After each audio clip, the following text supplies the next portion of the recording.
So I was saying कि अगर wait और ड्रैग फोर्स बराबर हो गए तो ऐसा नहीं है कि वो पैराट्रूपर हवा में लटक जाएगा।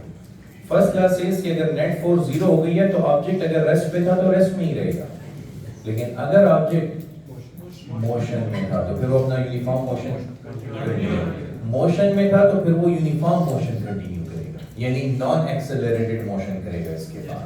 तो ये डायनामिक ट्रांसलेशनल इक्विलिब्रियम की एग्जांपल। या फिर आपकी गाड़ी अगर स्ट्रेट लाइन में कांस्टेंट वेलोसिटी के साथ जा रही है, स्ट्रेट लाइन में कांस्टेंट स्पीड के साथ जा रही है, तो वो भी आपकी गाड़ी वो किस में होंगी? स्टेट डायनामिक ट्रांसलेशनल इक्विलिब्रियम में होंगी, क्योंकि वो भी तो कांस्टेंट वेलोसिटी के साथ जा रहे हैं।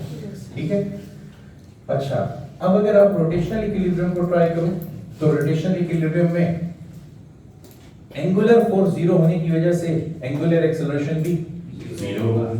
तो angular force zero means angular acceleration is zero. यहां से दो स्टेट्स आपको मिलेंगी और वो दो स्टेट्स कौन से होंगे? The angular velocity omega is zero और the angular velocity omega is constant या यूनिफॉर्म। अंडरस्टैंड करो दोबारा, ये W नहीं है, ये ओमेगा है, ग्रीक अल्फाबेट है, इंग्लिश का अल्फाबेट नहीं है।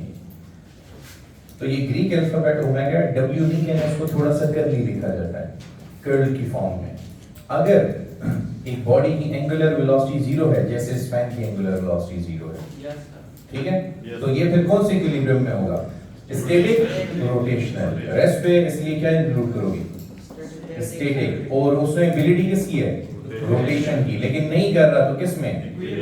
तो ये स्टैटिक रोटेशनल इक्विलिब्रियम की एग्जांपल होगी। और अगर ये कांस्टेंट एंगुलर वेलोसिटी के साथ मूव कर रहा है, जैसे कि फैन कुछ देर बाद एक कांस्टेंट एंगुलर वेलोसिटी अचीव कर लेगा, या आपकी कार के टायर, जब आपकी कार यूनिफॉर्म वेलोसिटी से जा रही है तो उसके टायर्स भी तो यूनिफॉर्म एंगुलर वेलोसिटी से मूव कर रहे हैं, तभी वो पूरी कार, उसका हर कंपोनेंट, इवन आप एक डायनामिक ट्रांसलेशनल इक्विलिब्रियम में। लेकिन कार के टायर डायनामिक रोटेशनल इक्विलिब्रियम में जा रहे होते हैं। स्टैटिक रेस्ट को कहते हैं और डायनामिक, ठीक है। This is how we target these definitions. अच्छा, अब उम्मीद करता हूं कि आपको ये सारे याद हो गए होंगे। Equilibrium, when sum of all the forces acting on the body is zero, the body is said to be in a state of equilibrium. Equilibrium, the definition of equilibrium is in accordance with Newton first law. ये याद रखो, first law सिर्फ ये नहीं है, ये first law linear motion के लिए। अगर एंगुलर मोशन हो तो फिर टॉर्क जीरो होगी और एंगुलर एक्सेलरेशन जीरो होगी। It's just that we are so much obsessed with linear motion that we don't keep in mind that angular motion too. ये भी न्यूटन फर्स्ट लॉ है और ये भी न्यूटन फर्स्ट लॉ है, लेकिन ये कौन से मोशन के लिए? ट्रांसलेशनल या लीनियर मोशन के लिए, और ये रोटेशनल मोशन के लिए है। यानी ये चैप्टर 3 में देखेंगे और ये चैप्टर नंबर 5 में जाके देखेंगे इंशाल्लाह। ओके, अब आपको इक्विलिब्रियम क्लियर हुआ तो उसकी कितनी टाइप्स हैं? दो। एक ट्रांसलेशनल इक्विलिब्रियम, दूसरी रोटेशनल इक्विलिब्रियम। ठीक होगी बात। और फिर ट्रांसलेशनल इक्विलिब्रियम के मुताबिक कौन सी फोर्सेस जीरो हैं? Linear forces. और रोटेशनल इक्विलिब्रियम के मुताबिक रोटेशनल फोर्स या टॉर्क जीरो है। अगर लीनियर फोर्स जीरो है तो एक्सेलरेशन जीरो, अगर रोटेशनल फोर्स जीरो है तो एंगुलर एक्सेलरेशन जीरो।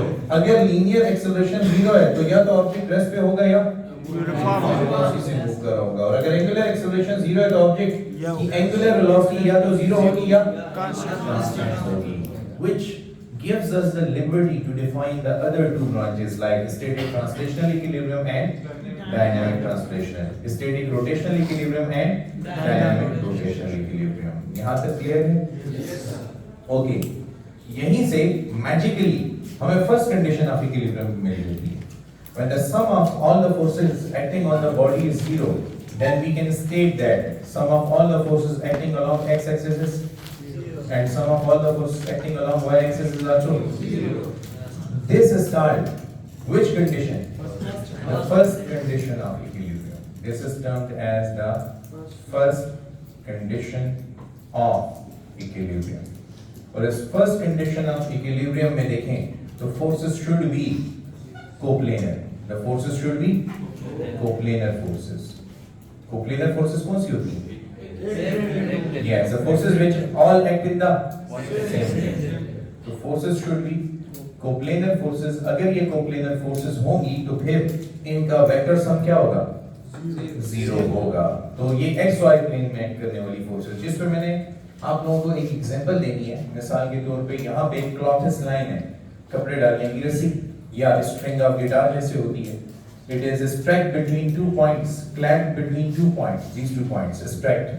इसके साथ अगर आप कोई वेट W हैंग करोगे तो ये रोप डिस्टॉर्ट होगी।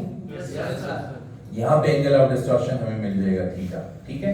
और स्ट्रिंग में टेंशन पैदा होगी किसकी वजह से? वेट W की वजह से। फर्स्ट करो ये वेट W कितने न्यूटन है? 10 न्यूटन है। तो इस वेट W ने इन दोनों को बैलेंस किया है।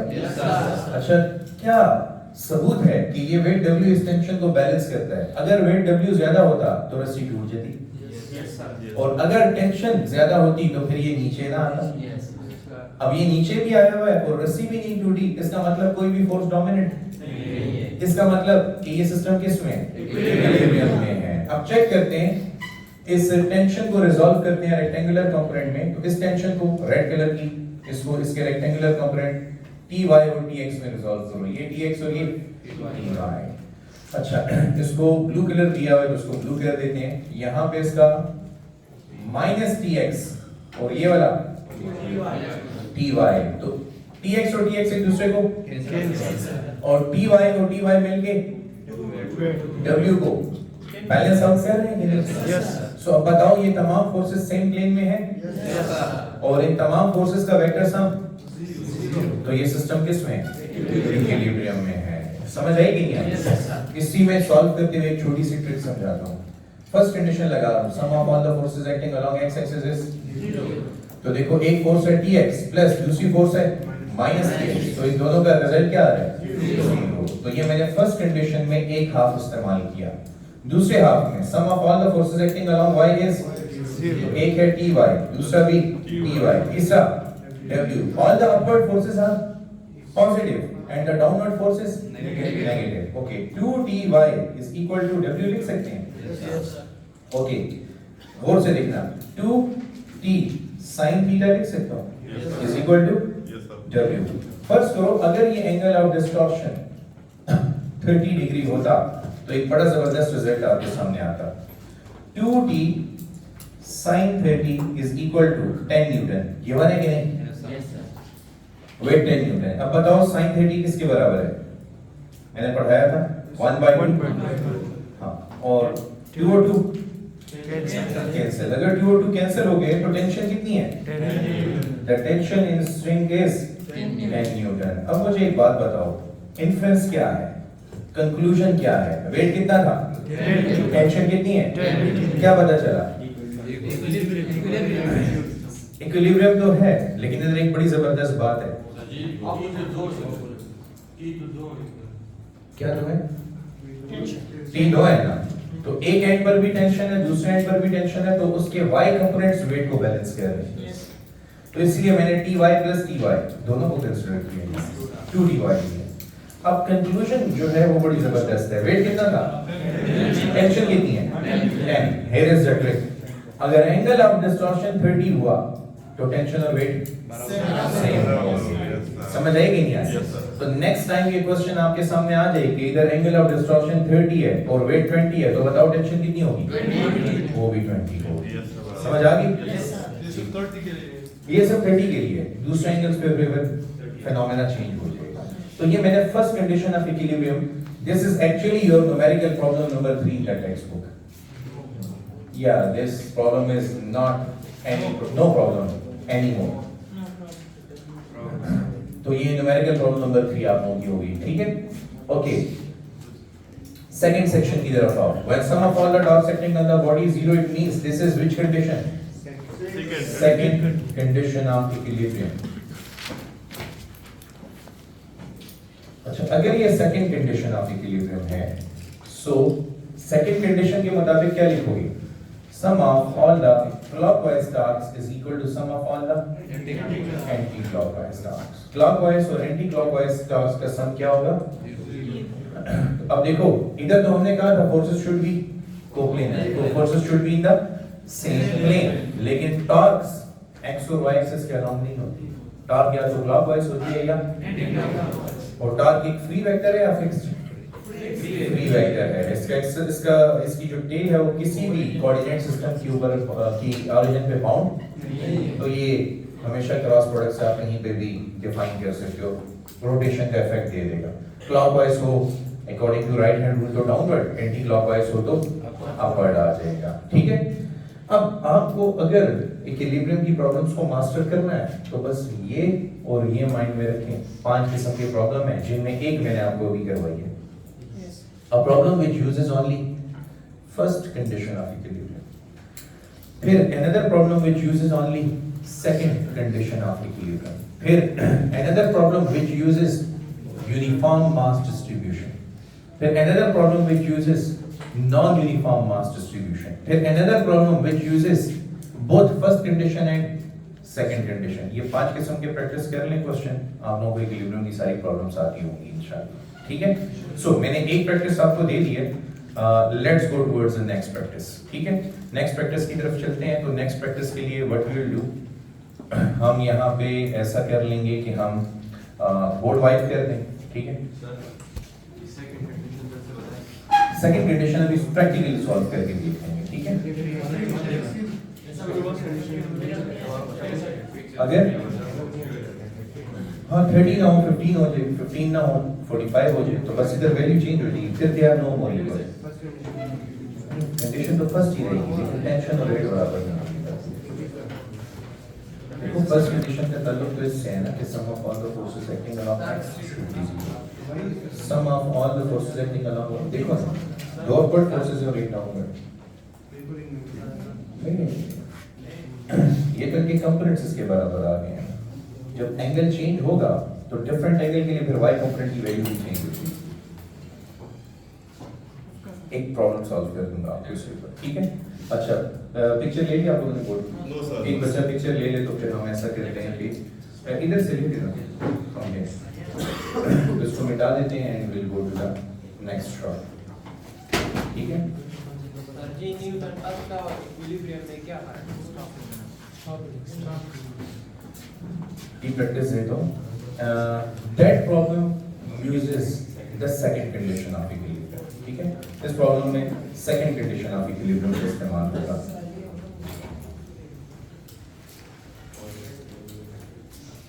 Okay, hold this from me.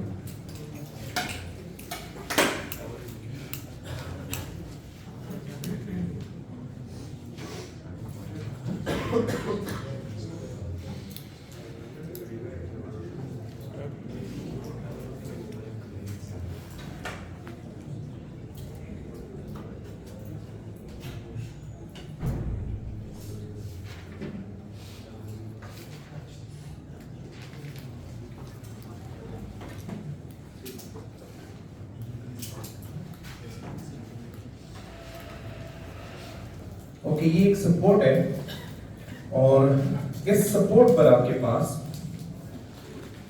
एक uniform plank, it is lying on this support. Uniform plank कोई लकड़ी का तख्ता हो सकता है।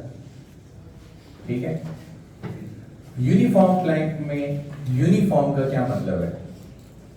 What is the meaning of uniform plank? Uniform का मतलब ये है यहाँ पर कि इसकी मास डिस्ट्रीब्यूशन कांस्टेंट है। हाँ देखो, जैसे ये अगर मास डिस्ट्रीब्यूशन कांस्टेंट है, इसकी लेंथ 35 है, तो 17.5 पे ये बैलेंस हो जाएगा, यू कैन सी।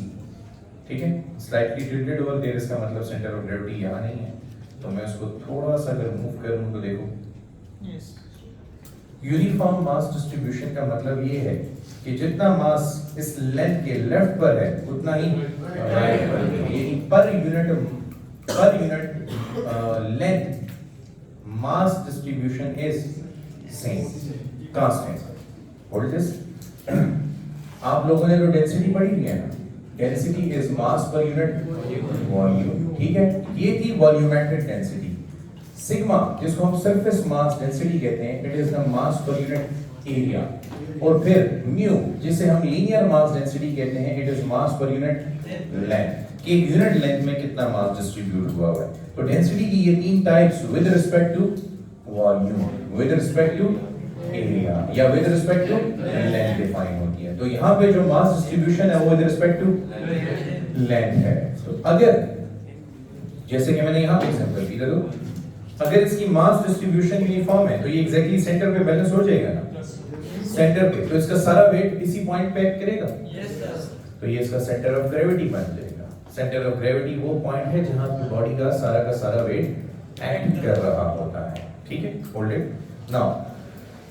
ये एक यूनिफॉर्म प्लैंक है, तो क्वेश्चन में हमें बता दिया जाएगा इसकी लेंथ के बारे में। अच्छा, दूसरे एंड पर ये तो गिर सकता है नीचे, क्योंकि इसका जो वेट है एग्जैक्टली वो क्वेश्चन में गिवन है। The weight of the plank Fp is 200 Newton. इस प्लैंक का वेट कितना है? 200 न्यूटन है। तो अब देखो सपोर्ट तो यहाँ पे मिल रही है ना, सपोर्ट यहाँ पे मिल रही है, तो ये अपने वेट की वजह से सपोर्ट को नीचे प्रेस करेगा, तो सपोर्ट का रिएक्शन, फर्स्ट करो ये एंड ए है, Fa, रिएक्शन अपवर्ड आएगा। लेकिन फिर भी यहाँ पे तो आप देखो ये फासला मोमेंट आर्म कहलाएगा कि नहीं? मोमेंट आर्म भी है, फोर्स भी है, और टॉर्क पैदा होगी। तो ये इसको ऐसे गिराने की कोशिश करेगा, तो कौन सी टॉर्क पैदा करेगा? क्लॉकवाइज टॉर्क पैदा करेगा, क्योंकि देखो rod is going like this, ये क्लॉकवाइज टॉर्क पैदा करेगा। अब इसकी क्लॉकवाइज टॉर्क को रोकने के लिए यहाँ पर एक फिक्स्ड सपोर्ट है। इस फिक्स्ड सपोर्ट के साथ हमने एक रस्सी बांधी है, ठीक है। This fixed support is providing us with a rope। ये वो रस्सी है, इस रस्सी में टेंशन प्रोड्यूस हो रही है, तो the tension in the rope represented by F is let's say 400 Newton. 400 Newton इस रोप में टेंशन पैदा हो गई, ठीक है। अच्छा, अब बताओ इस रोप ने कौन सी टॉर्क पैदा की होगी तो वो इसको गिरने से रोक लेगा? यस, तो इस रोप की टॉर्क कौन सी हुई? Anti clockwise torque. समझ आई? अच्छा, अब ऐसा है कि यहाँ पर आपको क्वेश्चन में ये बता दिया गया है कि पॉइंट ए से पॉइंट बी तक का फासला, this is your point B, okay. Point A से पॉइंट बी तक का जो फासला है दैट इज 6 मीटर। कितना मीटर हुआ? तो क्या ये इस फोर्स का मोमेंट आर्म नहीं है अगर axis of rotation point A हो तो? Yes. So taking moments about point A, यानी कि taking point A as axis of rotation, इस फोर्स का मोमेंट आर्म कितना है? तो इसका मोमेंट आर्म R से रिप्रेजेंट कर दो।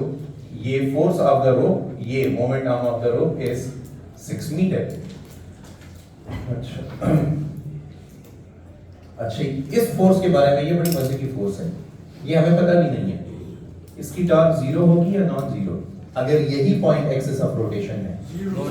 जीरो, क्योंकि इसका मोमेंट आर्म जीरो है। कल मैंने पढ़ाया था कि जिस फोर्स की line of action axis of rotation से पास हो उसकी टॉर्क जीरो होती है।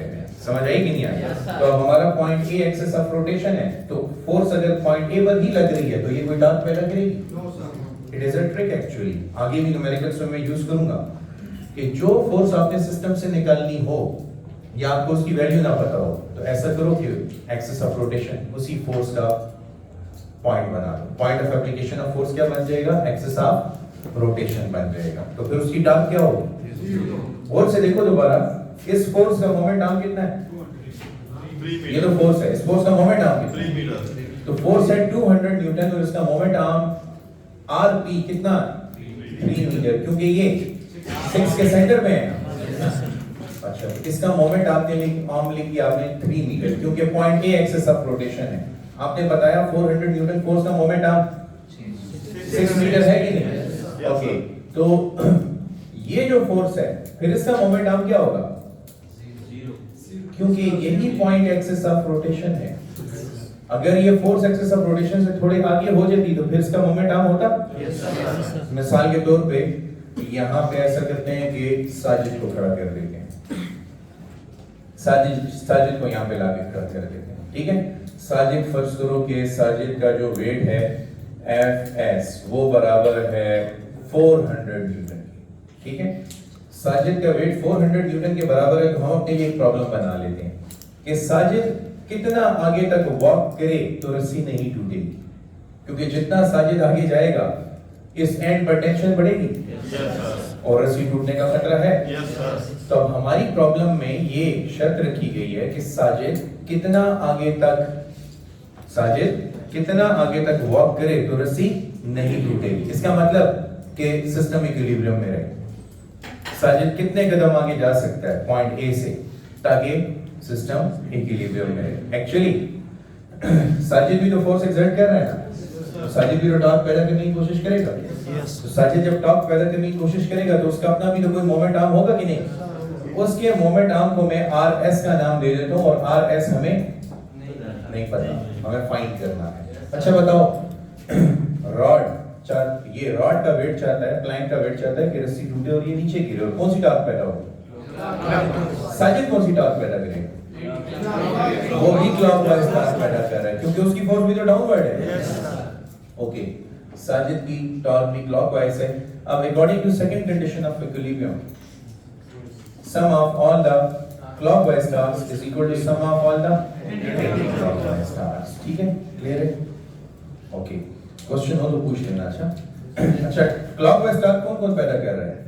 एफएस और एफडी। तो एफएस की टॉर्क को यानी साजिद की टॉर्क को टॉर्क एस और टॉर्क पी से रिप्रेजेंट करते हैं, इज इक्वल टू इन दोनों की टॉर्क को किससे बैलेंस किया हुआ है? रोड की टॉर्क में, तो उसको टॉर्क आर से रिप्रेजेंट करते हैं। ठीक है, अब torque is the product of moment arm and force. This torque is also the product of moment arm and its force F B, moment arm and force F R. अच्छा, R S unknown है कि नहीं? हाँ, F S पता है, R B पता है, F B पता है, R R F R solution find होगा। यस, तो वैल्यूज पुट कर दो, you will put the value and get your answer. R S into ये 400 न्यूटन है प्लस आर बी, यहां से यहां तक फासला ये हमने मेंशन 3 मीटर 3, और एफ बी 200, और आर आर 6 मीटर और एफ आर 400 न्यूटन। ठीक है, 6 into 4 24, तो ये 2400 न्यूटन। 3 into 2 6, तो ये 600 न्यूटन, और ये हो जाएगा 400 RS। ठीक है, 600 को वहां पे शिफ्ट करो, तो 2400 minus 600 is equal to 400 RS। ठीक है, so 400 RS is equal to 1800। Okay, यहाँ पे तो देख लो यार, 100 में डिवाइड कर दो तो इस बड़े फिगर से तो जान छूट जाएगी हमारी। तो बच जाएगा क्या? 4RS इज इक्वल टू 18, या फिर RS is equal to 18 by which is equal to 4.5। तो इसका मतलब कि साजिद कहां तक वॉक कर सकता है? 4.5। इसका मतलब कि साजिद यहाँ तक 3 मीटर है, तो साजिद मैक्सिमम 4.5। इसको 3 हिस्सों में डिवाइड कर दो ना प्लैंक को, तो ये एक हिस्सा, ये दूसरा हिस्सा और ये तीसरा हिस्सा। तो ये अगर 2 मीटर है, ये 4 मीटर है, तो यहाँ तक 6 मीटर होगा। तो साजिद 4.5 तक आ सकता है, यानी यहाँ पे 5 होगा, तो यहाँ पे अगर साजिद इससे आगे गया तो वो खुद जिम्मेदार होगा। समझ आई? Okay, stop it for now.